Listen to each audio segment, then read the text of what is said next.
In de Blokhuispoorten binnen het tientallen bouwvakkers en verhuizers onder slag om de bibliotheek op die het te krijgen. Het is zoals bij ieder groot project altijd, zoals ze dan wel zeggen, op haren en snaren. Dat zal nu ook wel zo zijn.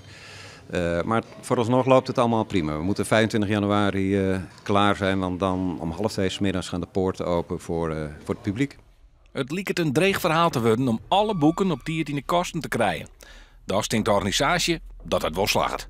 Ja, dat gaan wij zeker halen. Ja. Het is een treintje wat loopt. In het Saarland wordt op dit moment ingepakt. Tussen de locaties rijden vrachtauto's en hier wordt er uitgepakt. Dus ja, dat komt goed. De bibliotheek biedt ook plak aan Café de Bak. Het café zocht de geerwerking wil zitten. Wat is er lekkerder dan 's ochtends bij je krantje of een boekje even een bakje koffie, een lekker taartje. Nou, dat is toch ideaal. En s'avonds kan er uiteraard ook gegeten worden. Dus eigenlijk een heel compleet gebouw. De Blokhuispoorten is vanzelfs een oude feestnis.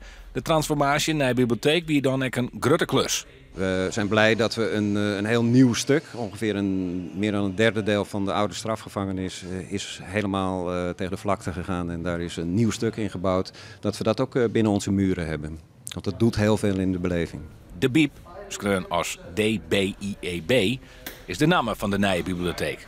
De opvallende naam liep het op het eerste egapad, maar is een bewuste kaart.